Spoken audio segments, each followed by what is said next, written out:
Estimados estudiantes del Centro Preuniversitario UNAP, reciban un cordial saludo de las maestras de redacción Yanina Valcárcel Dawa y Claudia Freitas Mendoza, quien les habla. En esta quinta semana vamos a trabajar los signos de puntuación, parte 1. La puntuación. Puntuación viene de punto. Se dice que los primeros textos de la escritura eran incomprensibles porque carecían de signos que marcaban el límite de las ideas. Por ello, hubo necesidad de colocar punto cada vez que terminaba el pensamiento. Así fue surgiendo el concepto de oración como la unidad del habla con sentido completo. Posteriormente, a medida que el lenguaje fue evolucionando, aparecieron los demás signos. La coma, el punto y coma, los dos puntos y los puntos suspensivos que separan unidades menores inmersas en la oración, además de otros signos auxiliares destinados a completar la intencionalidad del hablante.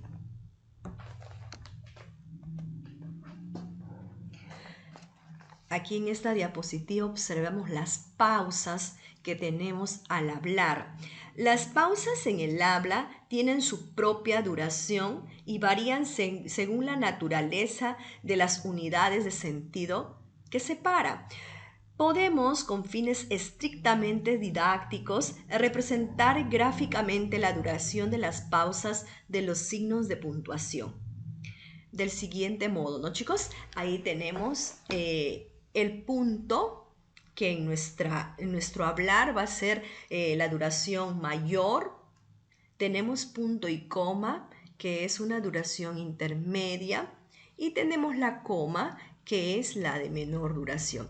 Es decir, ¿dónde nos vamos a callar más? ¿Cuál va a ser la pausa mayor? El punto. ¿Dónde nos vamos a callar menos? En la coma. ¿Dónde nos vamos a callar un poquito más que la coma y menos del punto? El punto y coma. Entonces, en esta primera parte de los signos de puntuación, vamos a trabajar estrictamente el tema de la coma, ¿ya? Se usa la coma para separar pequeñas unidades de sentido en la oración. La coma tiene varios matices, por ello el nombre que se le asigna está en función del elemento sintáctico que delimita o según el significado que encierra la unidad de pensamiento a la cual hace referencia. Tipos de coma. En primer lugar, vamos a trabajar la coma enumerativa. Como su propio nombre lo dice, va a enumerar. ¿Pero qué va a enumerar?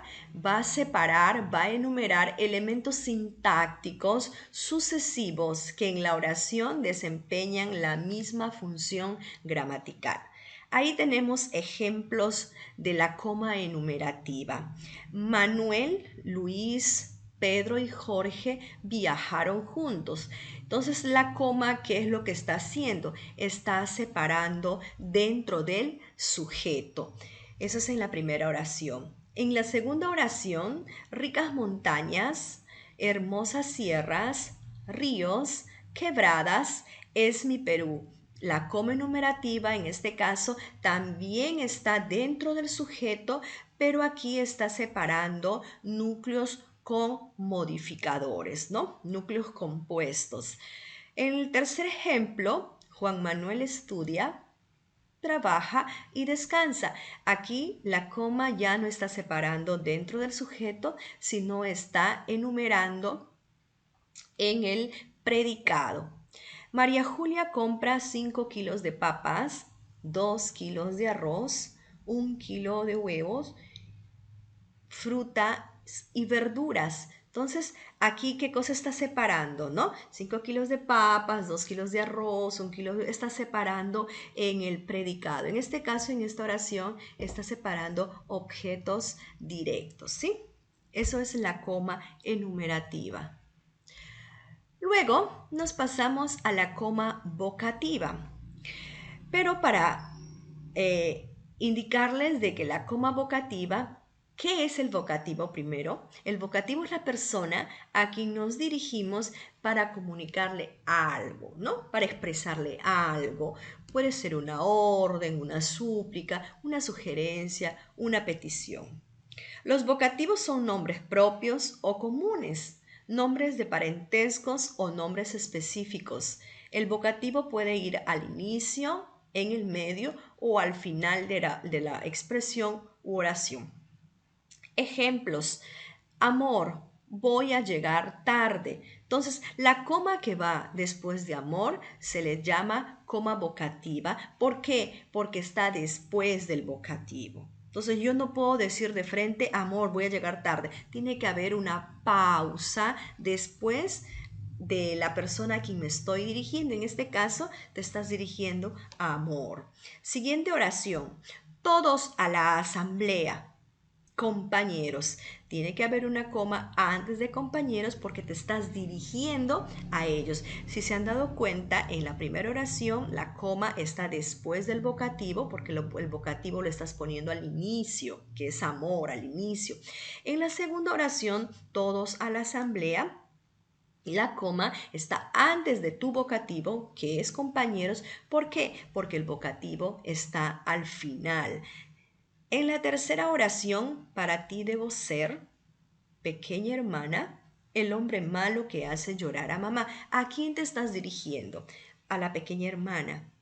¿Quién es tu vocativo? Pequeña hermana. Y por lo tanto, pequeña hermana está en el medio, entonces debe ir entre comas. Por eso decimos que la coma vocativa puede estar al inicio como amor, puede estar al final como compañeros o puede estar en el centro de la expresión, al medio de la expresión como pequeña hermana.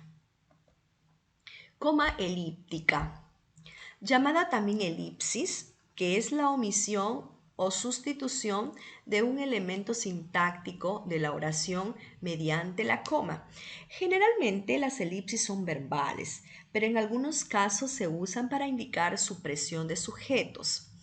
Ejemplos: los montes nos ofrecen leña, las viñas, uva, los árboles, frutas. Ahí, por ejemplo, chicos, ¿cuál es el verbo? Ofrece. Entonces, ese verbo ofrecer lo vamos a suprimir para no ir diciendo las viñas ofrecen uvas, los árboles, frutas. Entonces, simplemente vamos a colocar una coma. Los montes nos ofrecen leña, punto y coma, porque voy a dejar de hablar de montes y me voy a pasar a hablar de las viñas. Las viñas, coma, esa coma que va después de viñas significa nos ofrecen, pero ya no lo mencionamos porque ya lo dijimos anteriormente. Eso es la coma elíptica. Punto y coma, dejo de hablar de las viñas y me paso a hablar de los árboles. Los árboles, coma, ¿qué significa? Nos ofrecen frutas. Eso es la coma elíptica. La elipsis verbal evita la repetición del verbo, ¿sí? Cristian estudia odontología. Punto y coma porque dejo de hablar de Cristian y me voy a pasar a hablar de Ivonne. ¿Cuál es el verbo que va a reemplazar? Estudia. Ivonne, coma, que significa estudia, educación, y Mónica, coma, que significa estudia inglés. Es decir, las comas elípticas sirven para reemplazar a los verbos que ya hemos mencionado con anterioridad para no dar ese producto de redundancia, para no ir repitiendo el verbo, ¿sí, chicos? Ahora la coma explicativa. La coma explicativa separa los elementos explicativos o incidentales que añaden una precisión al sujeto al cual se refiere. La característica es que al suprimir dichos elementos, el sentido de la oración no varía. Ejemplo: Julián, el hermano de Luis, viajó al extranjero. Entonces, Julián es el núcleo. ¿Y cuál es su elemento explicativo? Es decir, estás mencionando con otras palabras lo que estás queriendo decir de Julián, ¿no? Entonces, el elemento explicativo siempre tiene que ir entre comas. Entonces, el elemento explicativo allí en este caso es el hermano de Luis. ¿Sí? Se llama coma explicativa o incidental porque puede estar y no también. Y si no lo expreso, mi oración inicial no se ve afectada. Yo le dejo de expresar, yo le dejo de mencionar el hermano de Luis y yo puedo decir de frente, Julián viajó al extranjero. ¿Sí? Siguiente oración. Ramiro, que es el mejor alumno, fue nuevamente a bandera. Entonces ahí el elemento incidental o el elemento explicativo es que es el mejor alumno. Yo le dejo de mencionar, yo suprimo este elemento y mi oración no se debe ver afectada, no debe variar. Ramiro fue nuevamente abanderado. Coma apositiva. Es la construcción que repite, con otras palabras, el sentido del núcleo del sujeto. Su manifestación más usual es la aposición, elemento sintáctico que, colocado después del núcleo del sujeto, designa de otra manera la misma significación de este. Ejemplos: San Martín, el libertador, murió pobre. ¿Cuál es la aposición, chicos? La aposición es lo que va a ir entre comas. Lo que estás diciendo igual, con otras palabras, lo mismo que el núcleo de tu sujeto. Entonces eso debe, el libertador debe ir entre comas. Ahora, ¿cuál es la diferencia entre una coma explicativa con una coma positiva? De que en la coma positiva yo menciono San Martín murió pobre y mi oración no varía. Como también puedo decir el libertador murió pobre. Entonces esa es la diferencia, de que puedes empezar con la posición y también puedes empezar con mi núcleo y la oración no se ve afectada.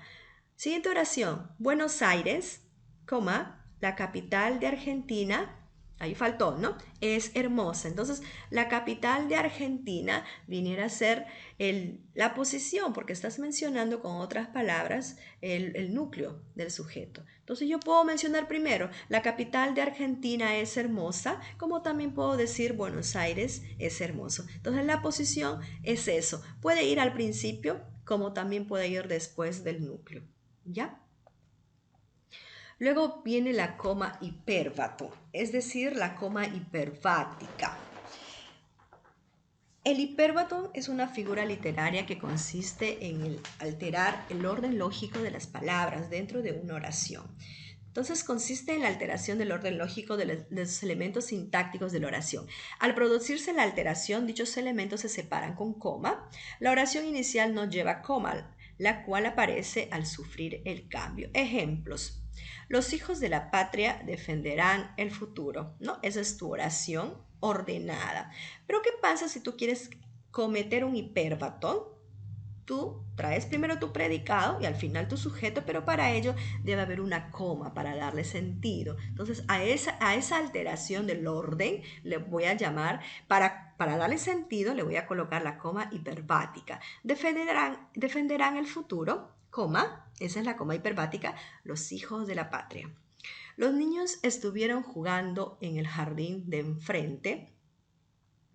En el jardín de enfrente, coma, la coma hiperbática, los niños estuvieron jugando. Entonces, como que estás alterando qué cosa, qué orden alteras. La oración inicial debe ir, lo ideal, sujeto y predicado. Pero cuando le quieres traer primero el predicado, entonces ahí sufre la alteración, pero para darle sentido le coloco la coma hiperbática, que es poco usado, pero debemos mencionarlo.